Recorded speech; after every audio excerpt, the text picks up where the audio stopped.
güzel tədbirimizdə Rıza müəllimin qələm dostları da iştirak edirlər.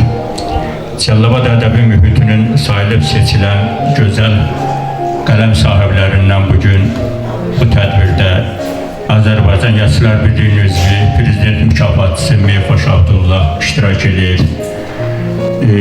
Kürsüyə dəvət edirəm. İlk öncə Meyxoş müəllimi, Meyxoş Abdullah, zəhmət olmasa buyurun bura.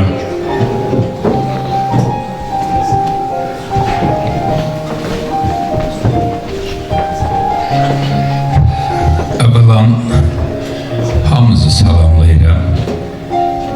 Doğrudan da bir yuxu kimi gəlir mənə.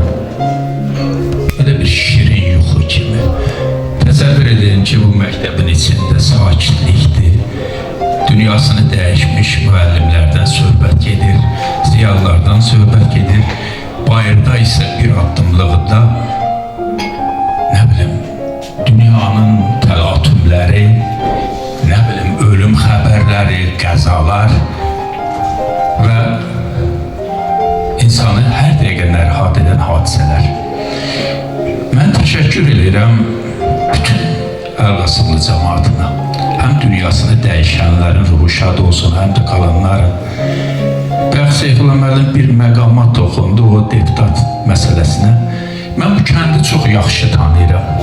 İnanın, bu kəndi adi zəhmətkeş, o torpaqda əlləşəndən tutmuş, Stalinin qəbulunda düşən o Xubaliyevə qədər mənim bu kənd haqqında məlumatım var. Çox zəhmətkeş, həddən artıq torpağa bağlı olan ziyalı bir kənddir. Çoxlu dostlarım var, onlar çoxu dünyasını dəyişib. Qalanlara da Allah can sağlıq versin. Rıza müəllim, sən çox işlər görürsən. Mənim də haqqımda o qədər video çəkirsən. Bu işin sənin Nobel'dir. Nobel işidir. Bunu mən sənə deyirəm. Vaxt gələcək. Bu kənd sənə, bax elə, Nobel qədər təşəkkürüm bildirəcək. Çünki bir alimin sözü deyir, zaman ölüləri dirilər, diriləri də ölülər yaşadır. Siz bugün hamısı yaşatdınız. Çünki müəllim adı elə bir müqəddəs varlıqdır ki, adi fəhlədən tutmuş prezidentə qədər hamısı müəllimin nəfəsini duyub qələminin altından keçib. Çox danışa bilərəm. Amma vaxtıyla mən özüm nasirəm, yəni şeir yazmamışam.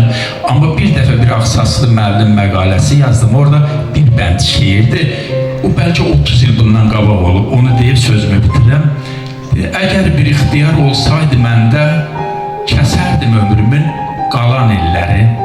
O həmin illəri hədiyyə kimi calardım ömrünə müəllimlərin.